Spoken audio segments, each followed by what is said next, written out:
네, 우리 국방부는 북한이 이번에 쏘아올린 발사체를 신형 전술 유도 무기로 파악하고 있습니다. 외형상으로만 보면 러시아의 단거리 탄도미사일인 이스칸다르와 흡사한데 유엔 안보리 대북 제재 위반 여부가 주목됩니다.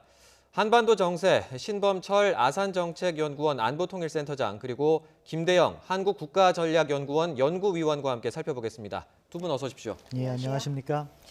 네, 북한이 미사일 발사가 포함된 것으로 보이는 이 무기 훈련 장면을 대대적으로 공개했습니다. 먼저 이 시점에서 이것을 공개한 이유는 무엇일까요? 자신들의 입장을 보다 강경하게 전달하는 거죠. 그래서 사진으로 생생하게 전달했다 이렇게 평가하는데요. 네. 기본적으로 세 가지 목적이 다 있다고 생각합니다. 첫 번째는 결국 미국과의 협상 과정에 있어서 북한이 밀리지 않겠다. 네. 그러니까 입장을 바꿔야 되는 것은 북한이 아니라 미국이다. 이런 메시지가 하나고요.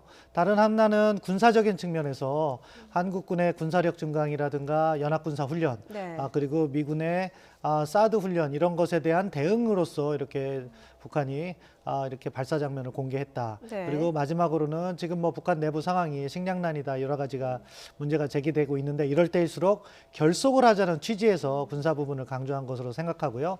이것을 갖다가 공개하고 사진까지 공개한 것은 그만큼 강한 의지를 대외적으로 전달하기 위함이다. 그렇게 평가합니다. 네, 이 강한 의지를 표현하기 위해서 이번에 그 시험 발사를 한 무기가 어떤 건지 좀 짚어보면 좋을 것 같은데요. 이번에 방사포랑 신형 전술 유도무기라고 하는데 그 신형 전술 유도무기라는 게 어떤 건지 좀 설명해 주시죠. 예, 사실 그동안 이제 북한은 탄도미사일을 보통 이제 탄도 로켓으로 불러왔는데 이번에는 좀 특이하게도 신형 전술 유도무기라는 명칭을 붙였습니다. 네. 아무래도 이제 북한 입장에서는 탄도 로켓이라는 단어 썼을 경우에는 국제사회의 제재 문제가 있기 때문에 그런 점을 고려해서 좀 명칭을 변경한 걸로 보여지고요. 네. 또 한 가지로는 이제 기존에 북한이 가지고 있던 미사일과는 달리 좀 성능이 향상된 그런 신형 미사일로 이렇게 추정이 되고 있습니다. 예.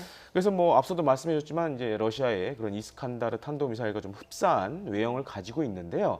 사실 이 러시아 이스칸다르 미사일 같은 경우에는 탄도 미사일 분류에 따라서 영어로 하자면 이제 쿼지 벨라스틱 미사일로 이렇게 언급을 하고 우리나라 말로 하자면 이제 유사 탄도 미사일로 이렇게 얘기를 합니다. 예. 그러니까 기존 탄도 미사일이 포물선 비행하는 것과 달리 이 유사 탄도 미사일들은 일정 고도로 올라간 다음에 수평으로 비행을 하게 됩니다. 그래서 이 지금 그림에도 나오고 있지만 이렇게 네. 상승한 이후에 미사일에 달려 있는 날개와 그다음에 추력 편향 장치를 이용해서 수평으로 이렇게 비행을 하는 특성을 가지고 있는데 네.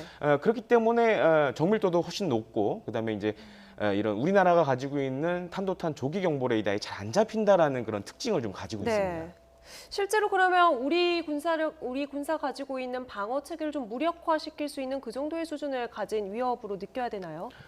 하지만 이제 북한이 과연 그 정도의 기술을 가지고 있는지는 좀 더 이제 군 당국의 분석이 필요하고요. 사실 이 기술은 이미 이제 1980년대에 미국이 만든 기술입니다. 네. 그래서 미군 같은 경우, 특히 주한미군 같은 경우에는 이러한 북한의 신형 미사일에 대비해서 지난 2017년부터 신형 팩3 MSE 미사일을 여러 주한미군 기지에 이제 배치를 하는 상황이고요.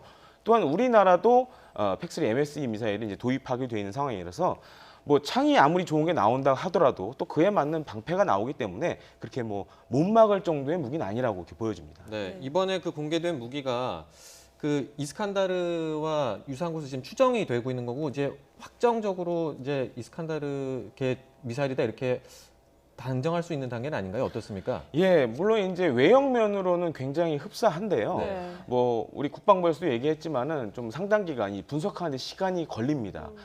그래서 사실 초기에 이제 탄도미사일이었다가 이제 발사체로 변환된 것도 이게 사실 우리가 발사체라고 얘기를 할 수 있는 상황이 아니고 한미가 공동으로 이것을 분석을 하기 때문에 네. 아직은 이제 확실하지 않기 때문에 약간 이제 모호한 그런 발사체라는 표현을 쓴 걸로 이렇게 보여집니다. 네. 그렇다면 그 이스칸데르라는 미사일은 정확히 어느 정도의 위협을 가지고 있는 건지요? 그러니까 지금 사실 이제 유럽에서 굉장히 문제가 되고 있는 그런 미사일 중에 하나인데 기본적으로 현존하는 탄도미사일 가운데서는 가장 성능이 좋은 미사일로 나와 네. 있고요. 그 밖에 이제 지금은 이제 그 영상으로 나오지만은 이렇게 두 발을 한 차량에 장착을 하고 있고 또한 이제 그 보관이라든가 방호 네. 기능을 위해서 이렇게 덮개로 덮여져 있는 상태로 이렇게 운용이 됩니다. 그렇기 때문에 특수부대가 총으로 공격을 해도 미사일이 안전하게 보호를 할 수 있고요. 또 한 가지 특성으로는 앞서도 말씀드렸지만은 기존 탄도미사일과 다른 비행 특성을 가지고 있기 때문에 네. 사실 이제 미사일 방어 체계로 이것을 요격하기에는 조금 힘든 부분이 있습니다. 하지만은 미국도 여러 가지 준비를 많이 해놨기 때문에 그렇다고 완전히 못 막는 무기는 아니라고 이렇게 보여집니다. 네. 그 북한이 저 무기를 선택한 이유가 혹시 그 최근에 우리 그 사드 뭐 훈련이라든지 이런 것들을 좀 염두에 두고 이런 거를 이 무기를 이번에 택했다고 볼 수도 있을까요? 그렇죠. 이야기하신 대로 이스칸다르와 같은 기능을 하고 있다면은 결국에 사드로 요격하기가 상당히 어려운 거죠. 저고도 비행을 하고 있고 빠른 속도로 내려오는 그러한 부분에 있어서 또 최종 단계에서 비행을 변형시킬 수도 있다고 하고요. 네.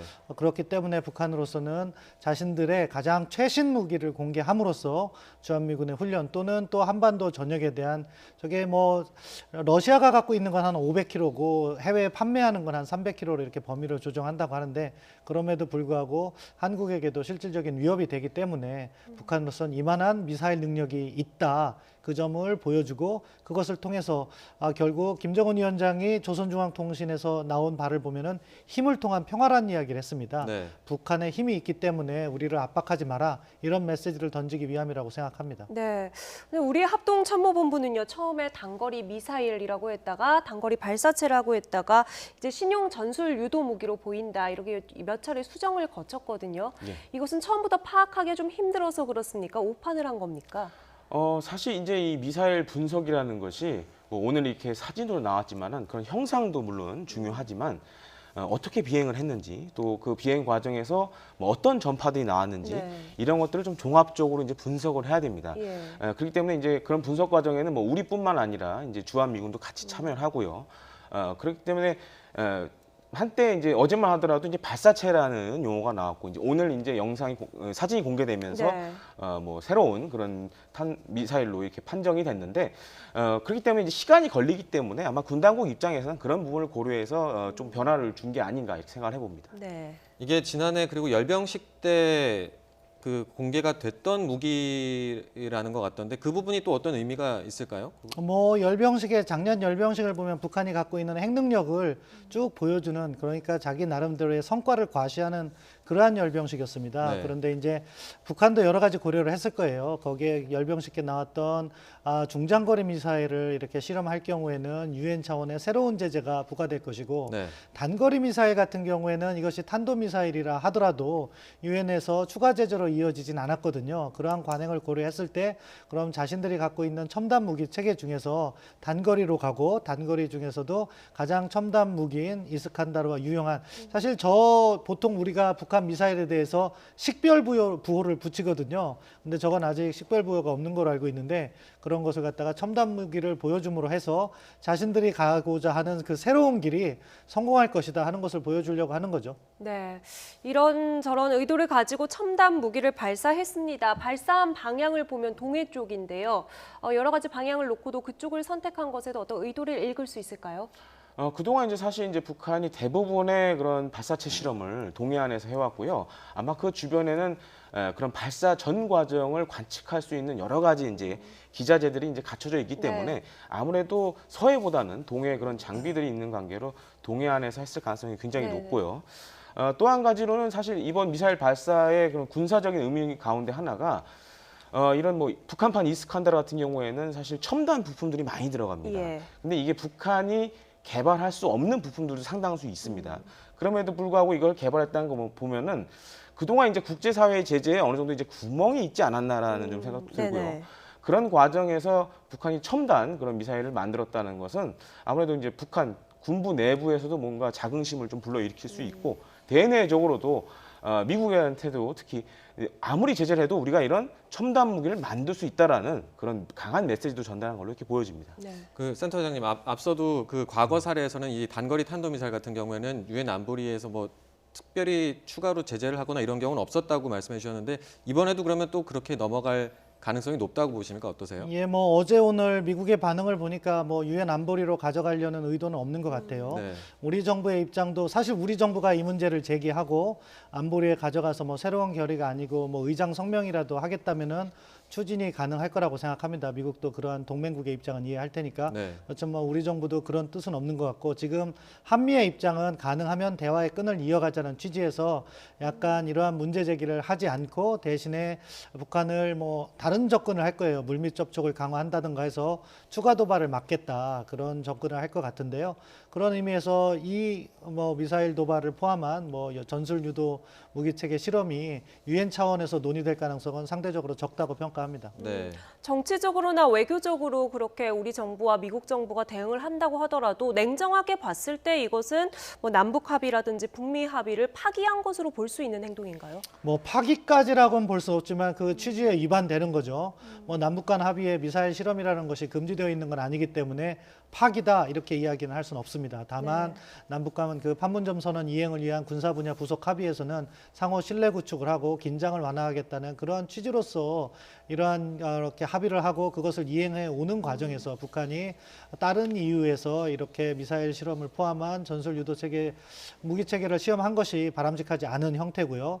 우리 정부는 앞서 말씀드린 것처럼 일단은 대화를 견인하겠다는 취지에서 약간 톤다운을 시도하고 있는데 다른 각도에서 뭐 물밑 접촉이 이루어진다면 강력히 항의해야 될 그러한 문제라고 생각합니다. 네. 이제 그러면 우리 정부의 대응이라든지 미국의 반응이 이제 좀 그 주목이 될 것 같은데 그 위원님 생각하시기에는 이번에 그 북한이 선택한 이 무기가 예. 가장 그 북한의 입장에서는 자기들이 이제 원하는 효과를 극대화할 수 있는 최선의 선택인지 아니면 이거 말고도 또 뭐 미국이 북한이 원하는 반응이 나오지 않을 경우에 또 추가로 뭔가 꺼낼 수 있는 카드가 있는지 이런 가능성은 어떻게 보십니까?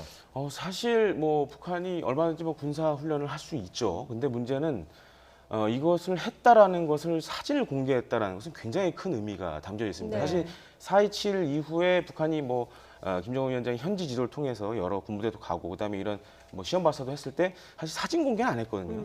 그러니까 그만큼 이것도 어떻게 보면 우리라든가 미국의 강력한 메시지를 전달하는 것 같기도 하고요.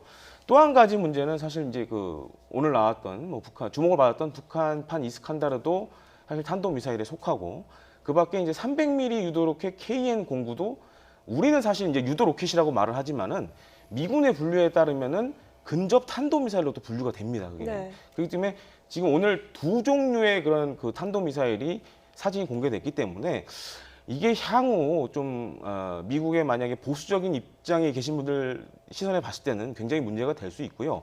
또 한 가지로는 여기서 만약에 북한이 더 나간다 그러면은 또 다른 또 사거리가 좀 더 긴 미사일을 또 쏜다 그러면 또 상황이 좀 더 악화될 수 있어서 좀 북한 측의 냉정한 그런 자제가 필요한 상황입니다. 네.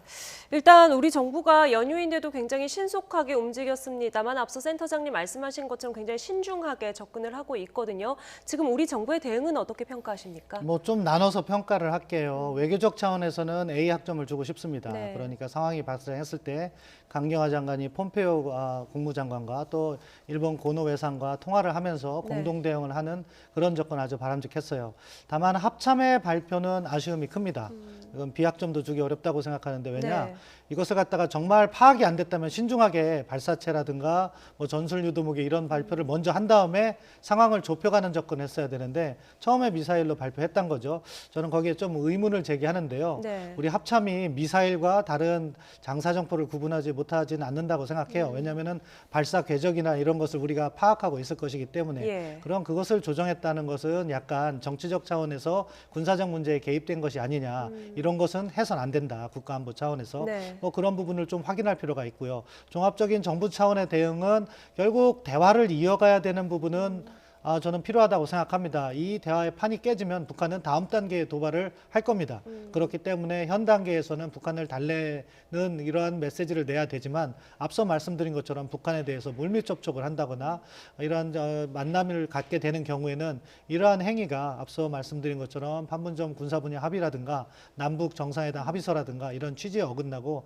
한반도의 평화에 도움이 되지 않는다는 점을 반드시 전달하고 그런 부분에 있어서 실질적인 성과를 내야지 좋은 평가를 받을 수 있다고 생각합니다. 네. 네. 북한에서도 이제 뭐 도발을 나름 그래도 저강도 도발을 한 걸로 보이고 이제 판을 완전히 깨지는 않겠다는 것 같은데 문제는 이제 어쨌든 그동안 교착 상태에 있던 협상이 오히려 뭐 물꼬를 트기는커녕 이게 더 상황을 악화시킬 수 있는데 앞으로 이걸 좀 풀어나갈 만한 계기가 지금 뭐 될 만한 게 있을까요? 뭐 카드는 항상 있습니다. 이 외교 문제를 보면은요, 항상 무슨 막다른 길에 다다랐을 때도 카드가 있더라고요. 네. 네. 지금 인도적 지원 카드가 우리에게 있는 거죠. 네. 그러니까 그러한 인도적 지원을 예정대로 하면서 일단 북한에 대해서 위기 관리를 해야 된다고 생각해요. 북한이 네. 계속해서 추가 도발로 가면은 이것은 한미 공조 차원에서 대응하기도 상당히 당분간은 쉽지 않은 상황이고, 또 비핵화 협상이 판 자체가 완전히 깨져버릴 경우에는 북한은 더 큰 도발로 갈 수가 있다. 그런 점을 고려할 때는 일단 북한 달래기를 하자.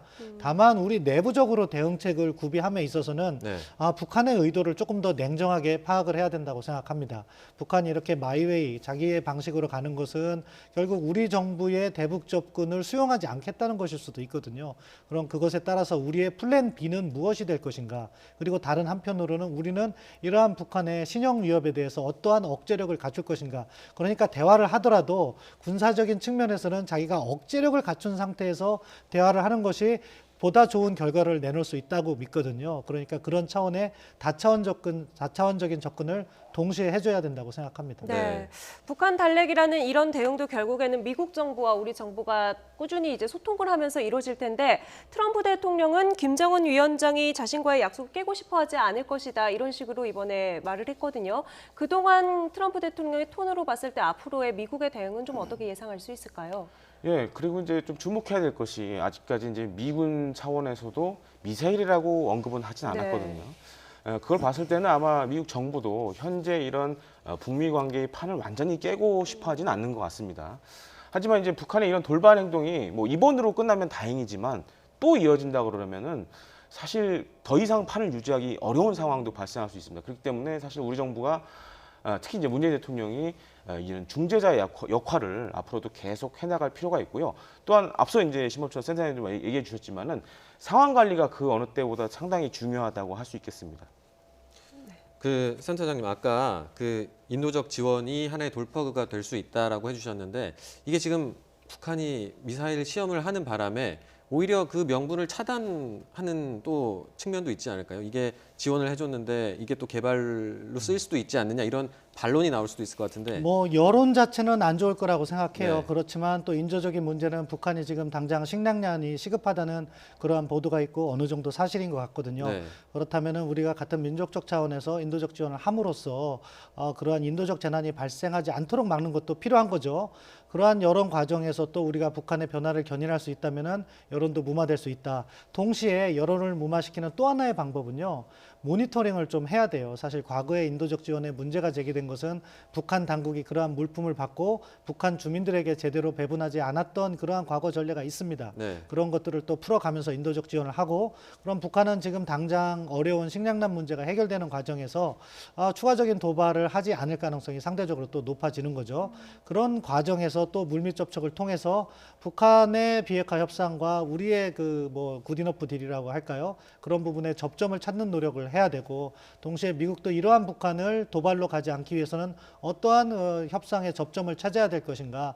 저는 포괄적 합의, 단계적 이행에 그런 협상의 미래가 있다고 생각합니다. 그 부분에 있어서 우리가 북한에게 포괄적 합의를 설득해내고 미국에 대해서는 단계적 이행을 조금 더 유연하게 접근하게 설득해낼 수 있을 때 결국 답이 이루어지는 것이다. 물론 어떠한 좋은 제안이라도 북한이 받아들이지 않는다면 이것은 어쩔 수 없는 현실적 한계가 있지만, 그 순간이 올 때, 그 순간은 결국 어느 순간에 오느냐, 북한이 장거리 미사일을 발사하거나 인공위성을 발사할 때 트럼프 대통령도 지금과 같은 입장은 바꿀 수밖에 없습니다. 그럼 다시 전면적인 압박이 예상되는데, 그 순간이 오기 전까지는 우리가 할 수 있는 노력은 최대한 해야 된다. 다만 그 과정에서 우리가 현실을 정확하게 판단하고 플랜 하나만 갖고 있는 것이 아니라 이것이 잘못됐을 때 우리가 취할 수 있는 옵션들을 준비해 놓는 상황에서 대응을 해야 되는 거죠. 그렇기 때문에 이번 대응 과정에서 약간 정부의 기조가 흔들린 듯한 모습을 보이는 것은 바람직하지 않다. 따라서 우리가 지금 북한에게 가고 있는 현재의 정책을 유지하면서도 이것이 잘못되었을 때까지도 예방할 수 있는 그러한 정책이 있다는 걸 국민들께 잘 전달함으로써 안정적인 대북 정책이 전개되고 있다는 점을 알릴 필요가 있다고 생각합니다. 네. 네. 지금 인도적 지원 이야기를 하는데 북한의 식량 사정이 지금 어느 정도로 나쁘다고 하나요? 뭐 10년 내 가장 최악이라는 얘기도 있고, 사실 북한 같은 경우에는 우리나라 달리 뭐 산사태도 많이 나고 네. 그렇기 때문에 이제 그 쌀 생산에 많은 애로를 겪고 있는데요. 만약 이게 또 잘못되면 북한이 또 이걸 빌미로 삼아서 식량 지원이 제대로 안 된다거나 이랬을 경우에 또 한 번 이런 또 무력적인 성격의 네, 추가 도발을 도발이. 추가적인 네. 도발도 할 수 있기 때문에 우리 정부의 그런 입장이 굉장히 중요하다고 할 수 있겠습니다. 그리고 인도적 지원 같은 경우에는 뭐 영유아를 비롯해서 뭐 여러 가지 그런 옵션들이 있기 때문에 그런 것을 잘 만약에 우리 정부가 잘 구사를 한다라고 그러면은 북한을 또 다시 한번 대화의 창으로 끌어올 수 있지 않을까 이렇게 생각합니다. 네. 식량 관련해서 조금 부연 설명을 하면 과거에 우리가 파악하고 있었던 북한의 필요 식량량은 약 600만 톤이라고 이렇게 판단을 네. 했었어요. 그런데 북한의 인구가 조금 증가하고 최근 보니까 북한이 한 630만 톤을 필요로 한다고 보는데 네. 지금 생산량이 490여만 톤, 그러니까 140만 톤 가까이가 좀 부족한 상황인 거죠. 네. 그리고 우리 정부가 하는 것이 직접 전달이 아닙니다. 그 세계 식량기구를 통한 간접 전달 방식이고 예. 그렇기 때문에 북한이 자존심 상해할 필요도 없는 거고, 그러한 과정에서 모니터링도 국제기구라든가 또 필요하다면 우리가 참여해서 북한 주민에게 잘 전달하는 과정이 있다면 저는 인도적 지원 부분은 우리가 적극적으로 추진해야 된다. 그리고 그것을 통해서 북한 상황을 조금 관리해 나갈 필요가 있다고 생각합니다. 네. 그 그러니까 9일에서 10일에 비건 대표가 우리나라를 찾을 예정인데 그 일정하고 이번에 북한의 도발도 좀 연관이 있다고 볼 수 있을까요? 저는 뭐 비건 대표가 오는 것 때문에 도발했다고는 생각하지 않습니다. 네. 왜냐하면은 지금 북한이 새로운 길을 주창한 다음에 군사적인 옵션을 점점 강화하고 있었어요. 김정은 위원장의 최고인민회의 연설 다음에 공군 부대 방문했고 이렇게 단거리 발사체 실험했고 이번에 조금 더 미사일을 포함한 실험을 한 거죠. 그래서 점점 더 이렇게 강화하는 과정인 거죠. 그것은 과거에 대한 불만이 더 크다. 비건 대표의 방안 정도로 북한이 이렇게 김정은 위원장이 직접 나서진 않는다고 생각하는데요. 네. 비건 대표가 오면서 약간 이슈가 달라졌을 거라고 생각해요. 지금과 같은 경우에는 만약에 도발이 없었다면 비건 대표는 와서 인도적 지원 부분하고 제재 이행 부분을 주로 논의했을 거예요. 근데 거기에 이제 북한의 도발에 대한 억제력 부분도 함께 포함이 돼서 네. 한미 간의 논의의 폭이 조금 더 확장되지 않을까 싶습니다. 네, 주변국들 이야기를 조금 해보지요. 중국 매체들은 북한의 이번 훈련이 미국에 대한 불만을 표출한 것이다 이런 식으로 보도를 하기도 했는데요. 지금 북미 협상 교착이 좀 이어지는 상황에서 주변국들의 어떤 시선이랄까요, 역할이랄까요, 이런 것들은 좀 어떻게 봐야 됩니까? 제일 이제 주목이 되는 건 사실 일본의 입장입니다. 사실 일본 같은 경우에는 그동안 이제 북한이 이런 발사체 실험했을 경우에 예를 들어서 뭐 이의지라든가 아니면 자기네 영해까지 영공을 뭐 지나거나 이런 여러 일들이 있어서 굉장히 강력하게 반발을 해왔는데 이번 같은 경우에 사실 이제 뭐 북한의 그런 발사체가 뭐 일본까지 날아가진 않았기 네. 때문에 그거에 대한 뭐 특별한 성명은 없었던 걸로 보여지고요. 특히 이제 아베 총리 같은 경우에는 북일 정상회담을 굉장히 지금 신경을 쓰고 있기 때문에 그런 측면에서 좀 이번 좀 발사체 관련된 내용을 좀 축소하는 것으로 이렇게 보여지고 있습니다. 반면에 이제 중국 같은 경우에는 뭐 북한의 이런 행동에 대해서 늘 그동안 뭐 반대해오지 않았고 네. 지지해왔던 부분이 있었기 때문에 이걸 빌미 삼아서 또 이 한미 군사 훈련을 또 반대하는 그런 좀 모습을 또 보여주는 것 같습니다. 그 위원님 무기 전문가시니까 이걸 좀 여쭤보고 싶은데 저희가 앞서 그 신형 전술 유도 무기 얘기를 했는데 이번에 그 북한이 같이 훈련을 한 그 장사정포도 있잖아요. 예. 그 뭐 사진이라든지 이런 걸 공개된 걸 보셨을 때 혹시 장사정포 쪽에서 뭔가 좀 특이할 만한 점 이런 거는 없었나요?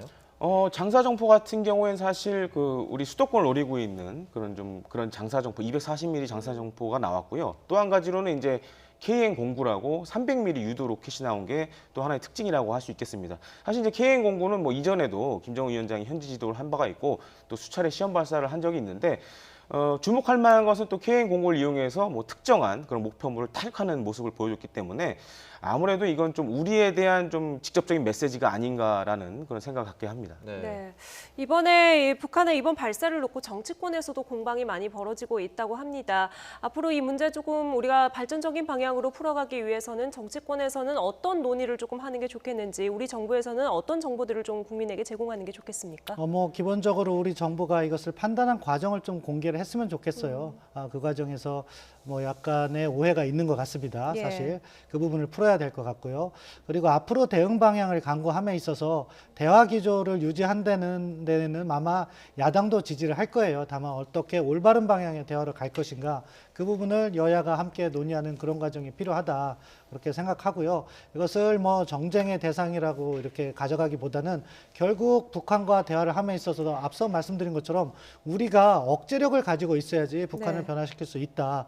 이 점에 있어서 우리가 어떻게 이러한 위협에 대응할 것인가에 관해서는 철저한 준비가 필요하다. 그러한 공감대가 형성되는 과정에서 북한과의 대화를 단계적으로 열어가는 그러한 접근을 해야 된다고 생각합니다. 네, 대화의 끈이 끊어지는 그런 나쁜 계기는 되지 않았으면 좋겠습니다. 한반도 정세 짚어봤고요. 지금까지 신범철 아산정책연구원 안보통일센터장, 김대영 한국국가전략연구원 연구위원과 함께했습니다. 두 분 오늘 말씀 감사합니다.